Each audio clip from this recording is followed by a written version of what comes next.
David Carter was the kind of man everyone prayed for: calm, gentle, hardworking, and above all, kind. At just 32 years old, he had built his small tech company, Carter Systems, from the ground up. It all started in his one-room apartment after finishing his military service.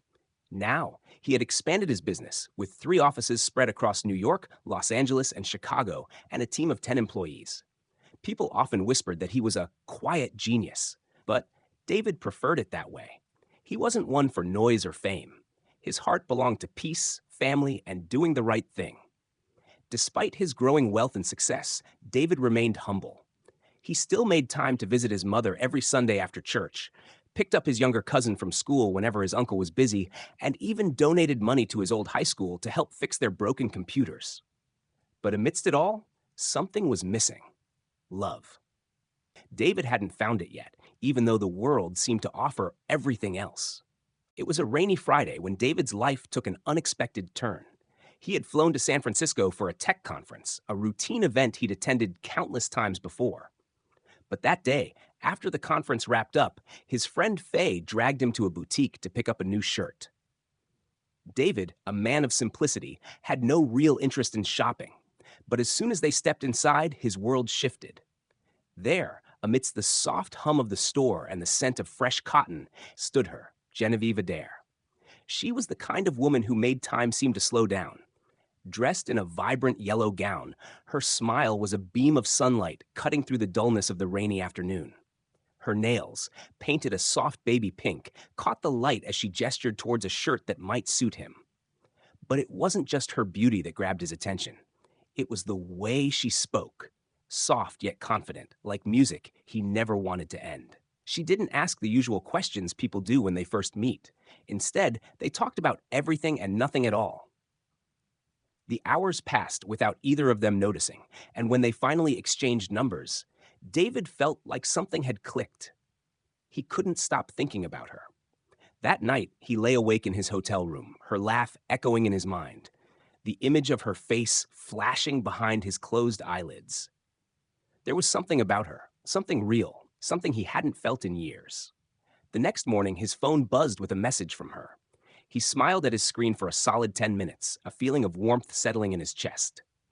2 weeks later, their first date took place, though not in the fancy restaurant David had expected. Genevieve, in her own effortless way, took him to a small amala spot in Sur-Alaire, a place where the food was simple but satisfying. David laughed at the unexpected turn of events, surprised by how comfortable he felt, how easy it was to be with her. Genevieve's presence felt like a calm sea, and for the first time in a long while, David allowed himself to let go of the pressures of life. It wasn't about the extravagance, it was about being real. As they spent more time together, David found himself opening up in ways he hadn't done before. He shared his fears, his past, and his hopes for the future. And with every conversation, Genevieve listened, not just with her ears, but with her heart. She was different. She wasn't impressed by his success, nor did she expect anything from him other than honesty. One day, after weeks of getting to know each other, David turned to her and said, "I think I'm falling for you." Her smile was soft, knowing, as if she had been waiting for those words.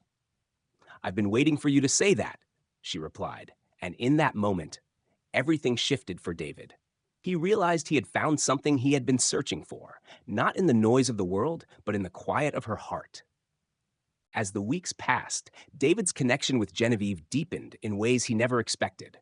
What started as a simple friendship blossomed into something more profound, something that felt almost effortless, like the natural flow of a river cutting through the landscape of his heart. With every phone call, every quiet evening spent together, he found himself falling deeper, not just for her beauty, which was undeniable, but for her spirit. She was bold, yet graceful, confident, yet humble. Genevieve had this rare quality. She wasn't interested in the superficial things that people often get caught up in. She wasn't impressed by his wealth or the fame that came with his success. Instead, she was drawn to the person he truly was. She saw past the titles and the accolades, and what she found was a man who had a heart full of kindness and a soul in search of love. On his birthday, David surprised her with a bouquet of flowers, and she responded by gifting him a handmade bracelet, simple, yet full of meaning. It wasn't about the price of the gift, it was about the thought behind it, the understanding that they both shared. Every morning, without fail, Genevieve would text him, "Good morning, my person." And it was as if the world paused for a moment, just for them. Each message, each little note she sent, made him feel more and more like he had found a home in her. She didn't need to say much to make him feel seen, to make him feel understood. They shared quiet moments, like watching the sunset together, talking about everything from childhood memories to hopes for the future. And every time they spoke, it felt as though they were laying the foundation for something real, something lasting. David, once cautious with his emotions, found himself telling Genevieve things he hadn't shared with anyone else. He told her about his fear of losing the people he loved, his fear of failing in the face of such success. He told her about his past, the struggles he had faced before building Carter Systems, the long nights he spent wondering if his dreams were ever going to come true. But with Genevieve, he didn't feel like he had to hide any of that. She listened, really listened, as if she understood the weight of his words, the significance of the things he had carried for so long. And when he finally admitted, "I think I'm falling for you," she smiled softly, as if she had been waiting for that moment. "I've been waiting for you to say that," she replied. And in that simple exchange, everything that had been building between them became clear. It wasn't just a fleeting attraction. It was something deeper, something real. And so, their relationship continued to unfold, full of laughter and meaningful conversations, shared dreams and quiet moments. They became a team, a partnership in every sense of the word. Even when David faced challenges in his business or doubts about his future, Genevieve was there, not just as a lover, but as a confidant, a friend, someone who understood him in ways no one else ever had. David had never known love could feel so safe, so unhurried, so certain. But with her, it was all those things and more. The more time they spent together, the more David realized that this wasn't just love, it was home. It was the kind of love that didn't need grand gestures or extravagant displays. It was in the small moments, the quiet conversations, the way their hearts seemed to beat in sync without them even trying. In Genevieve, David had found everything he had ever wanted, everything he had ever needed, without even knowing it. And as he stood there, looking at her one evening, he knew that he was exactly where he was meant to be. As David's relationship with Genevieve grew, so did the sense of hope and anticipation that perhaps this was the love he had been waiting for, the one that could complete the beautiful life he had built for himself. Yet, beneath the surface of their budding romance, small, subtle cracks began to appear, tiny signs that David, ever the optimist, chose to ignore, convinced that love could conquer all. They were there, in the little things, almost imperceptible to anyone else. But to David, they were starting to form a pattern he couldn't quite shake off. Genevieve, despite all her charm and warmth, began to make casual remarks that set him on edge. She joked about how he was lucky to have her, a clever way of dismissing his qualities and instead focusing on her own value. She would make fun of his village accent when they were out with friends, laughing it off as if it were a quirky detail she found amusing. But to David, it began to sting. He brushed it off, of course. After all, everyone has their quirks, right? Yet, deep down, these comments felt like a stone being slowly placed in the path of something that was supposed to be pure and real. One evening, during a casual dinner with friends, Genevieve casually mentioned, "Don't worry, when I marry you, I'll change your wardrobe completely." It was said in jest, but the weight of the words lingered in David's chest. He laughed, forcing the tension down, but it was there, gnawing at him. He kept telling himself, "It's nothing," but he could no longer deny the small churning feeling in his stomach. Still, the love between them felt solid, and with each passing day, the connection they shared seemed to grow deeper. But then, one fateful afternoon, David overheard a conversation that would forever change the trajectory of their relationship. Genevieve was on the phone with one of her friends, and David happened to be in the vicinity. He wasn't trying to eavesdrop, but the words slipped through the cracks of the conversation, landing heavily in his heart. Genevieve, unaware that David was listening, casually mentioned how she couldn't wait to marry him, not because she loved him, but because of the opportunities it would bring.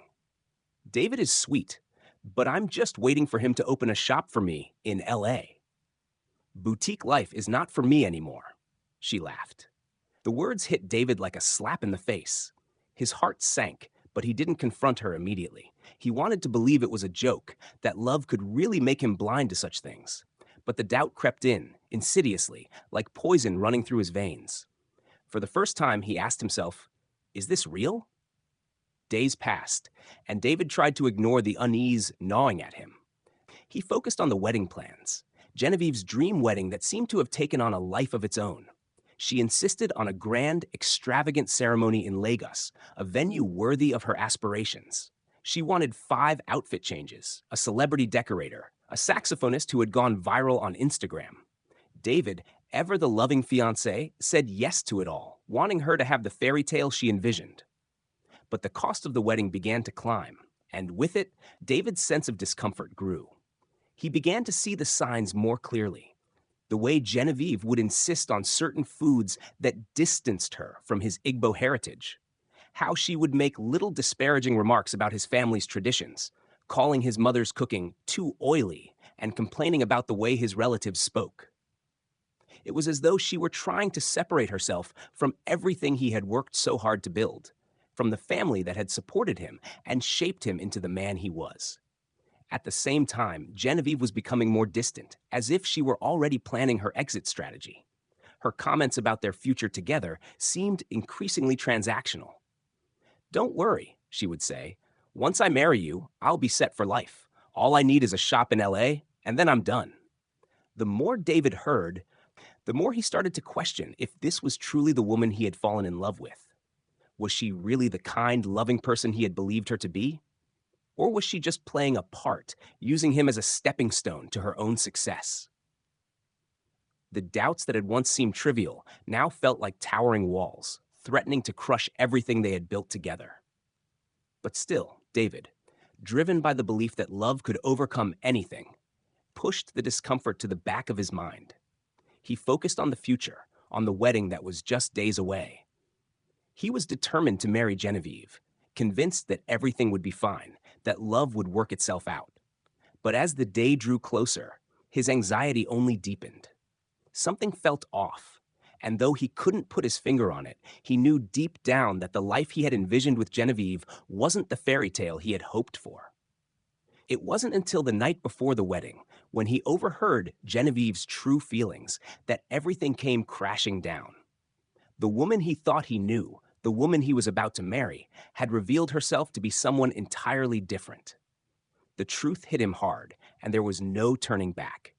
The wedding he had spent so long planning, the life he had dreamed of sharing with Genevieve, was about to be torn apart. And it wasn't because of anything he had done. It was because of everything she had been hiding from him all along. The day of the wedding arrived, and the world outside seemed to hold its breath. The church was filled with warmth, the air heavy with anticipation, and the quiet hum of well-wishers filling the space as they murmured about how perfect this union was. It was supposed to be a day of joy, of new beginnings, but for David, there was a gnawing emptiness that clung to his chest. He stood at the front of the church, his black suit impeccably pressed, but his heart felt like lead in his ribcage. His mind was flooded with the weight of the truth he had heard, the harsh words Genevieve had spoken just hours before. Yet, he stood there, trying to put on a brave face for the guests, for his family, for everyone who had come to witness what was supposed to be the happiest day of his life. Genevieve appeared at the entrance of the church, her white dress glimmering like a beacon under the soft lighting. She was everything people had dreamed she would be: beautiful, radiant, the perfect bride. Her smile, wide and practiced, seemed to dazzle everyone in the room, and whispers of admiration spread like wildfire. David's eyes met hers, but his heart no longer raced at the sight of her. It was as if he was seeing her through a veil of disillusionment. As she walked down the aisle, every step she took felt like a hammer hitting a nail, driving a finality into the ground. The eyes of the guests were on her, but David's were fixed somewhere far beyond her, lost in thoughts of betrayal and shattered illusions. When she reached the altar, she extended her hand, her touch light but not warm, as if everything between them had already been said without a single word. David held her hand loosely, feeling the coldness that had crept into their relationship over the past few days.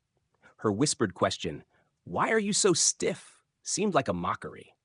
She had no idea that the man standing beside her was no longer the man she had once known, no longer the man who had dreamed of this moment with her. And as the pastor began to speak of love, of union, of the sacred bond they were about to enter, David could barely hear his words.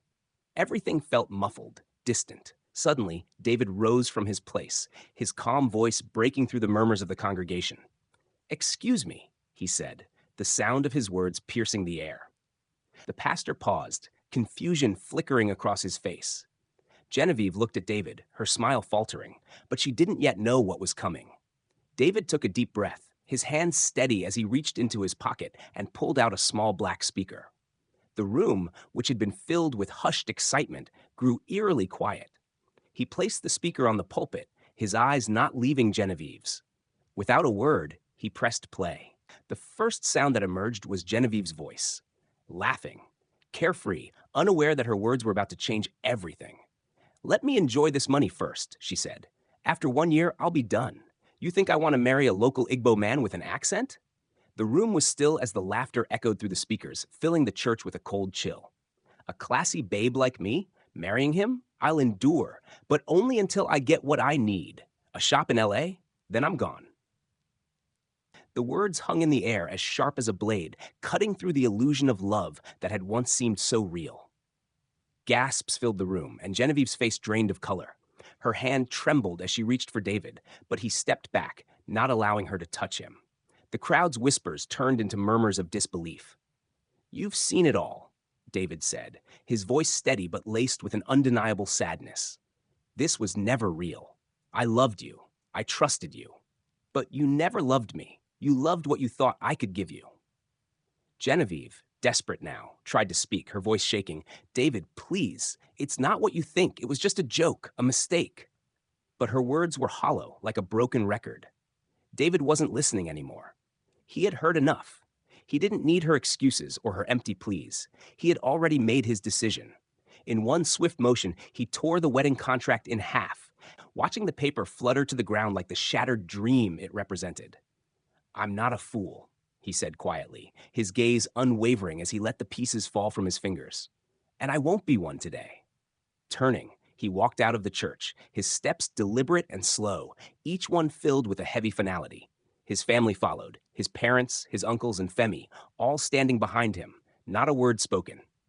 The guests, stunned and silent, watched as the man who had once seemed like the perfect groom walked away from the life that had promised him everything, but had delivered nothing but lies. Genevieve stood there, frozen at the altar, her hands still clutching the bouquet that now felt like a symbol of everything she had lost. The guests began to stand, picking up their belongings, some shaking their heads in disbelief, others murmuring their disappointment. Her so-called friends, Tola and B, slipped away without a word, avoiding her gaze as if ashamed to have ever known her. She looked around, hoping for someone to reach out, to comfort her, but there was no one. Her parents, who had once been so proud of her, now stood in silence, their faces hard and unreadable. David, meanwhile, stepped out into the cool air, the weight of the moment sinking in. His chest was heavy, but there was a sense of peace in him, too. He had chosen truth over lies, dignity over pride, and in doing so, he had freed himself from the chains of a relationship built on deception. As the sound of the church doors closing behind him echoed in the distance, David knew that he had done the right thing, no matter how much it hurt. For the first time in a long while, he felt like he was walking towards something real, something that wasn't clouded by false promises or pretenses. The future was uncertain, but at least now it was his to shape, free from the weight of a love that had never been true. David stood alone, his heart a chaotic storm of emotions, as the silence of the church hung thick around him. The doors had closed behind him, the world outside still bustling with life, yet his world had shattered. He didn't look back as he walked away. He couldn't. The truth that had been so carefully concealed by Genevieve's charm, her sweet words, and her fake love was now fully exposed. He had hoped for so long that it was nothing, that he was just overthinking, that love would guide them through whatever challenges lay ahead. But the truth was clear as day, and with every step he took, it felt like he was walking further from the man he used to be, the man who had believed in fairy tales, in the happy endings. Now, the only thing that remained was the bitter sting of betrayal. As he exited the church and walked down the quiet steps, the world outside seemed surreal. The people who had gathered for the wedding, the ones who had cheered for this love story, now scattered in whispers and shocked murmurs. David didn't care. His mind was a whirlwind, but amidst the noise and chaos of his own thoughts, one thing rang clear. He had to stand by his dignity. He had already given his heart to someone who had never deserved it, and now he had to save the fragments of his soul. The camera flashes of the guests and their phones tracking every moment of his departure meant nothing.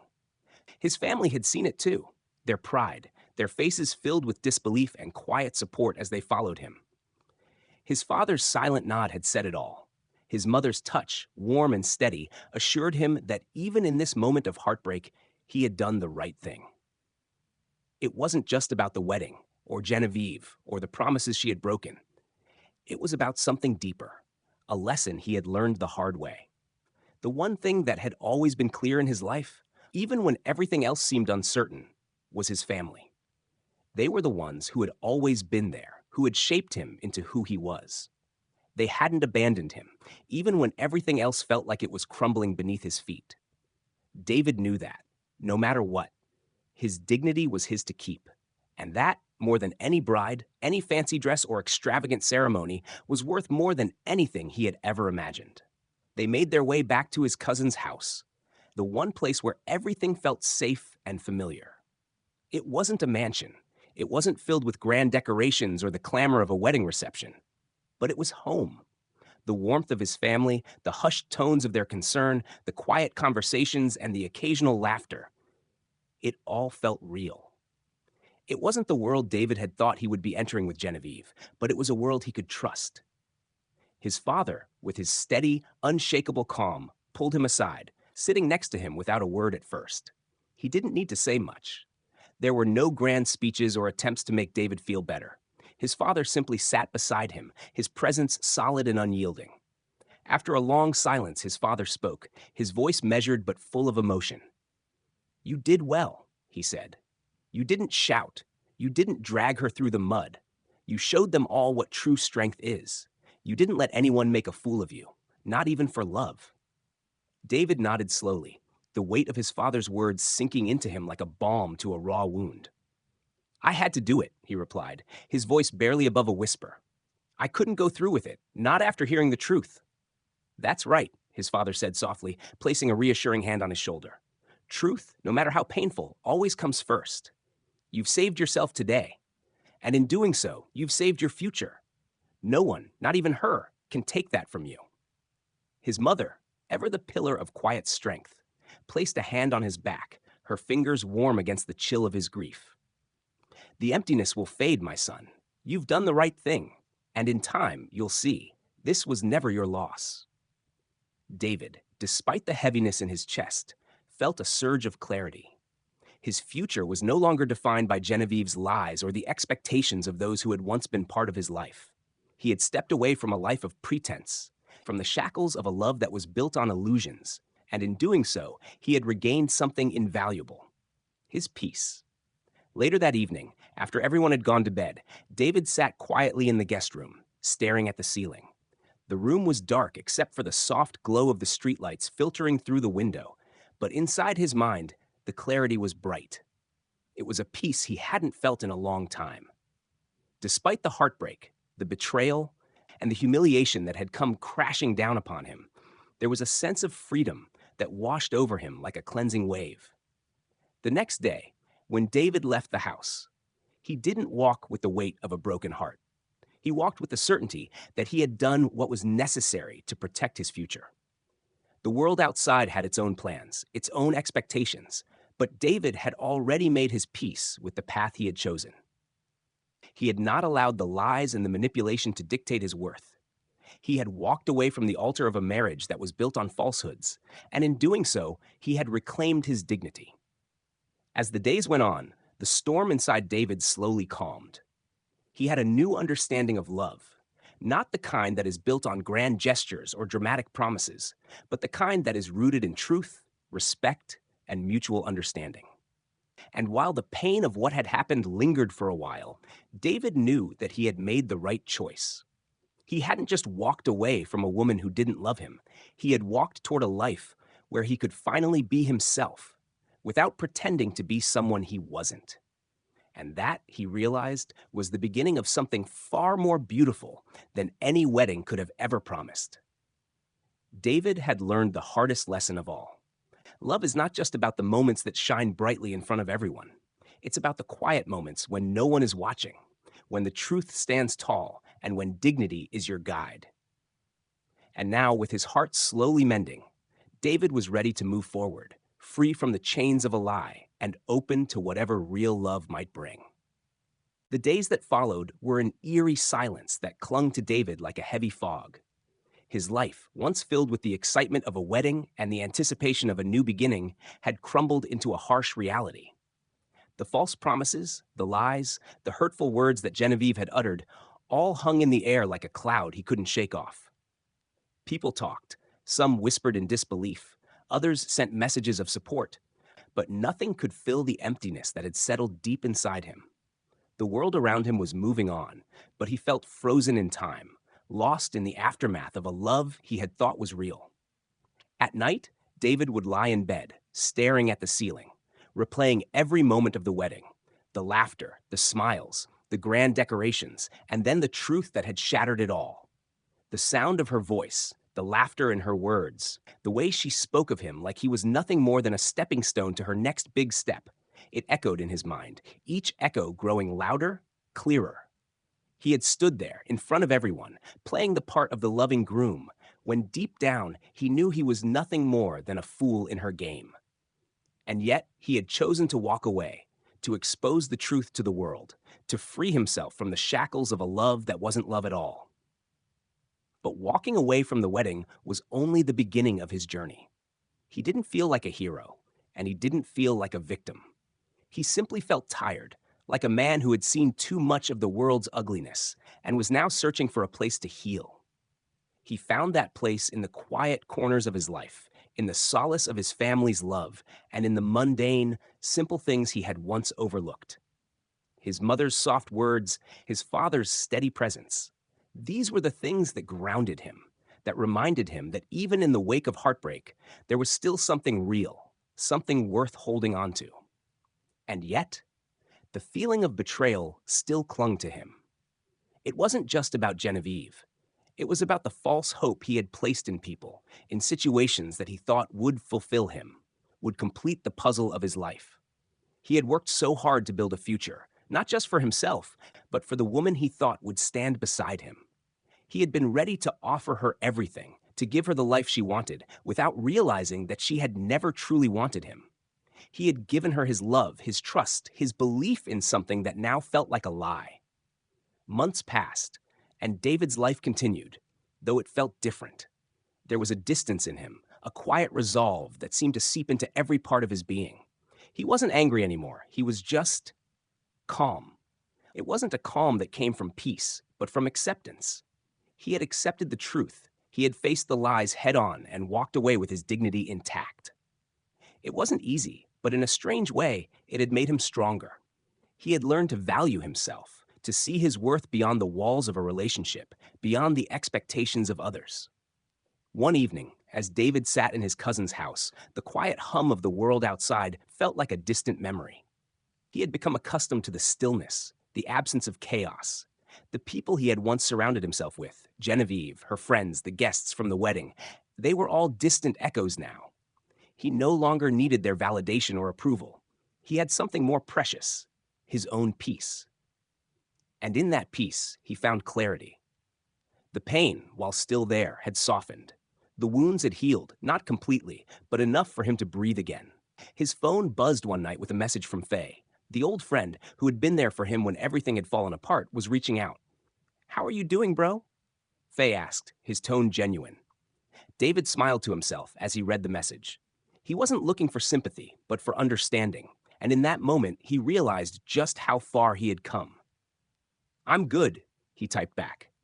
Better, actually. I think I'm finally starting to understand what matters. Faye replied almost instantly.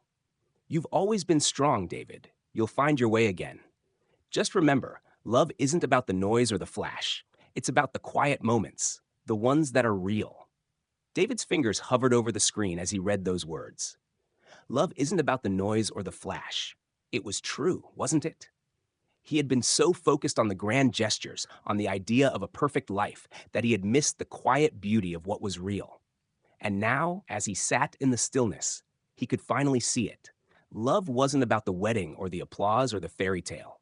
It was about something simpler, something quieter, something true. With that realization, David's heart began to soften, not just toward Genevieve, but toward himself. He had made mistakes, trusted the wrong people, but he had learned. And in that learning, he had found something invaluable: peace. It was the kind of peace that came from knowing he had made the right choices, the kind of peace that could only be found in the aftermath of a storm. And for the first time in a long while, David felt like he was finally starting to rebuild. Not his life, but himself. As he put the phone down, he looked out the window, watching the stars begin to appear in the sky, one by one. They were quiet, distant, but beautiful. And in that moment, David realized that sometimes the most powerful thing you can do is walk away from the noise, from the chaos, from the lies, and simply embrace the quiet. Because in the quiet, you find yourself. And in finding yourself, you find love. Not the love you thought you wanted, but the love you've always needed. Months had passed since the wedding debacle, the echoes of betrayal still fresh but softened by time. The world had moved on, as it always does, leaving behind a trail of lessons learned and scars healed. David had found a new rhythm in his life, one that didn't revolve around the drama of his past or the shadow of Genevieve. He had settled into a quieter, simpler existence, finding solace in the mundane moments that used to seem insignificant. The ringing phone, the morning jogs, the hum of his computer at work. These things, once ordinary, now felt like small treasures, little pieces of peace that he could hold on to. His tech company continued to thrive, but it no longer defined him. The success, the meetings, the deals, they were important, yes, but they were not the essence of his being. He had found a new sense of fulfillment in helping others, in quietly giving back to the community. He volunteered at a local youth center, offering his time and skills to help set up a computer lab for kids who had never touched a laptop before. It was there, in the soft glow of computer screens and the chatter of children learning to type, that David's life began to feel whole again. One day, while setting up the last few wires in the room, he met her. Her name was Betty Akinlad, a soft-spoken, unassuming woman who volunteered as a teacher at the center. She was the antithesis of the world David had once been a part of. Where Genevieve had been loud, glamorous, and ambitious, Betty was calm, grounded, and deeply humble. She didn't seek attention, didn't try to impress anyone with her beauty or her intellect. She simply was. The first time David saw her, she was hunched over a stack of exercise books, red pen in hand, marking the children's work with a quiet precision. There was something so natural, so effortless about the way she carried herself. She wasn't flashy or trying to stand out. She was just there, immersed in her work, in the lives of these kids. David watched her for a moment, a quiet admiration rising in his chest. She wasn't like anyone he had ever met, and there was something about that stillness, that humility, that drew him in. Over the next few weeks, their paths continued to cross. David would come in to help with the tech setup, and Betty would be there, always with a pen in her hand, always busy with something. Their conversations were simple at first, about the kids, about the lessons, about life. But each conversation left David feeling more at ease, more comfortable in his own skin. He wasn't trying to impress her, and she wasn't trying to impress him. There was no pretense, no expectations, just two people sharing a moment in time. One evening, after the center had closed and the kids had gone home, Betty and David sat outside, the soft evening breeze brushing past them. They talked about books, about dreams, about the quiet moments in life that seemed to matter most. David found himself opening up to her in a way he hadn't done with anyone in a long time. He told her about his past, about the heartbreak he had endured, about how he had once thought love was about grand gestures and perfect moments. But now, he realized, Love was quieter than that. It was in the small, everyday moments, the ones that didn't need to be shouted from the rooftops. Betty listened, her gentle gaze never leaving his face, her smile warm and understanding. You know, she said softly, people think love is about how fast your heart beats when you see someone. But maybe, just maybe, love is about how calm your heart feels when you're with someone, how at peace you are, without the noise. Those words hit David like a wave crashing over him. It was like a switch had flipped inside him, and for the first time in months, he felt a sense of clarity that had eluded him for so long. In that moment, he realized that what he had with Genevieve wasn't love at all. It had been chaos, confusion, and empty promises. But with Betty, everything felt still and grounded. There was no drama, no games, just two people sharing a simple connection. And for the first time, David allowed himself to feel that connection without fear or doubt. Days turned into weeks, and their friendship grew naturally, with no pressure, no expectations. They began to spend more time together, enjoying simple pleasures, walking through the park, talking about their favorite books, sharing laughter over cups of coffee. There were no grand gestures, no elaborate dates, just a quiet, steady bond that grew stronger with every conversation. One day, after a particularly long day at the center, David and Betty sat on the worn wooden bench outside, the sun setting slowly behind them, casting long shadows over the ground. Betty looked up at him, her glasses perched on the edge of her nose, her expression thoughtful. You don't talk much about your past, she said gently, her voice soft like a whisper. But I can tell it's shaped who you are. David nodded, his heart heavy for a moment as he thought about everything he had been through. It has, he said quietly. But I'm learning that it doesn't have to define me. The past is just that, the past. What matters now is what I do with the present and how I build my future. Betty smiled, her eyes crinkling at the corners. Good. I like this version of you, the one who's not looking back anymore. David smiled back, the weight of his past finally beginning to feel lighter. In that moment, he realized that he was no longer the man who had been defined by heartbreak and betrayal. He was becoming someone new, someone who could stand tall in the face of his past and still move forward. And it was with Betty that he began to see that, perhaps, love wasn't about finding someone to fill the empty spaces in your heart. It was about finding someone who could sit beside you, quietly, as you both built something real, something lasting. It was still early in their journey, but David knew that, for the first time in a long while, he wasn't afraid of where it would take him. With Betty, he had found peace. And in that peace, he had found love. Not the kind that burns brightly in a storm, but the kind that grows steadily, like a tree rooted deep in the earth, standing strong through the seasons of life.